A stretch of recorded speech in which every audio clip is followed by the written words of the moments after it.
All right. Now we've talked about moving through the tree of life. You're born with spheres, um, 9 and 10 activated.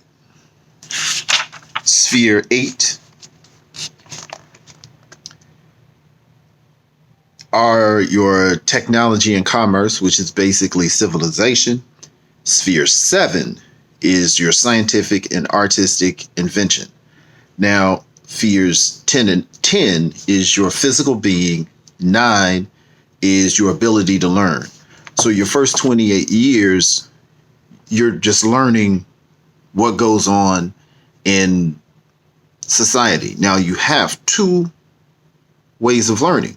You have your intuitive learning that you just know, that your genealogic understanding. You're just born with it. And then you have your external learning that you learn from seeing things. Okay. Um, for 28 years, you're going to develop those skills and understanding of what is established around you. And then after you're 28, you become an asset to society, which, if all environmental structures are correct, you begin to uh, add to your society by way of entering and opening and developing the eighth and seventh sphere. Eighth sphere being technologies and commerce, seventh sphere being scientific and artistic invention. So one is setting up technology and commerce for things to function. And then your science and your invention and creativity elevate what the technologies and commerce systems function in. Okay. Then your moral dogma should develop. A lot of people stop at this point. Some people don't become a functioning part of society. They just stay as, okay, I'm just here following, the ebbs and flows of what comes my way or what other people tell me. And again, it's about awareness. If I'm not aware that I can or I have the responsibility to develop into a technological, artistic participant of commerce and civilization, then I'm not going to do it. I'm not aware of it, so I don't see it. So they don't even progress to 6, 5, and 4, which is the moral faculties. This is one of the innumerable examples of the inability of the majority of people to think on an abstract level. Most people will generally only recognize what is immoral to the specific examples of what has been demonstrated to be immoral to them. So what they're not aware of as being immoral, they will do.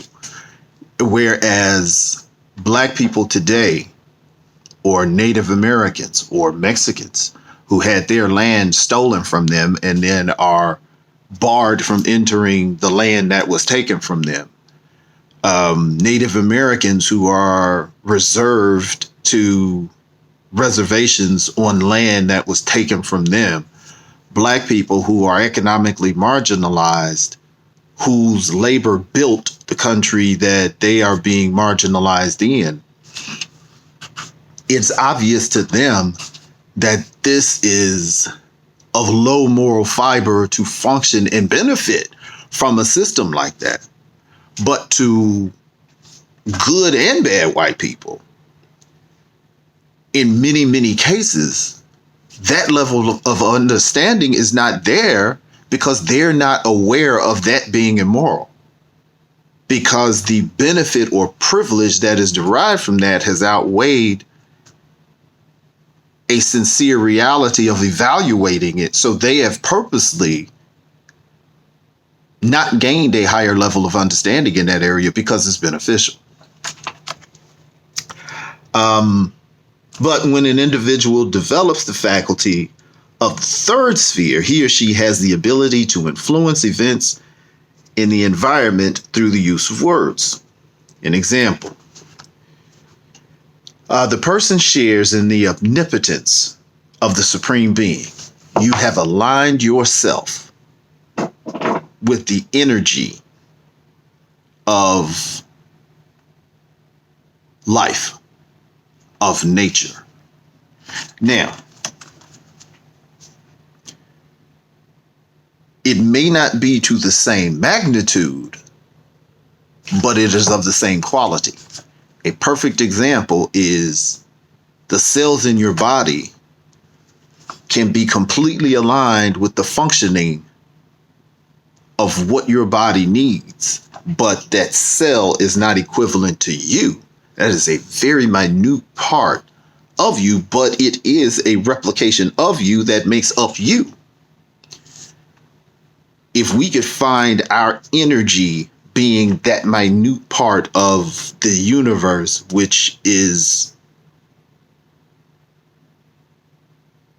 revealed as God, your cell to you, you to the universe, very small part, same substance, same thing.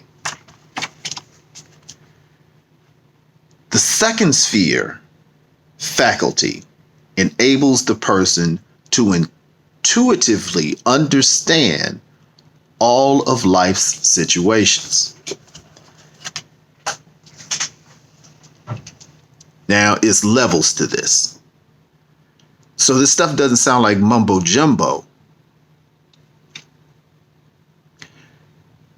You know how you go through life and some things are really, really hard, and then 10 years later you look back on it and go, I know how to get through that now? Or when you are moving through something you haven't been in that situation, but you just have a feeling of how to get through it, and you seem to make the right calls. That is that intuitive understanding that it's talking about.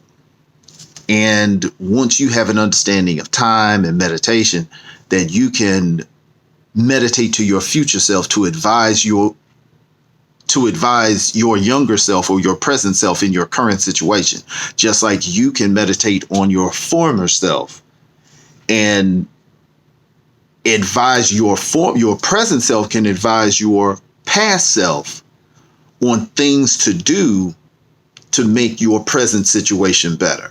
I can meditate on making better health decisions or better life decisions 10 years ago, have those adjustments made 10 years ago to improve my situation now.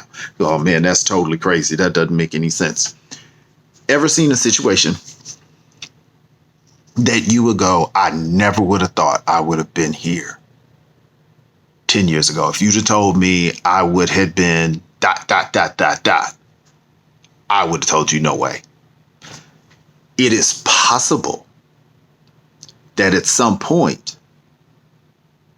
you changed that trajectory you were originally on. Something occurred that made you change it. Now you can say, well, as I was going, I just kind of changed. Or you could have advised yourself because you saw at some point, man, if I knew this, how many times, man, if I knew this 10 years ago, I would have ... There's an exercise to these things that you get better at them. So all of this is just entertaining possibilities of reality. I'm not saying that this is it. I'm saying this is where you begin to play with these things and see if it proves itself, how true it proves itself to be. Picking up on chapter 7, the faculty of man's spirit in the next video.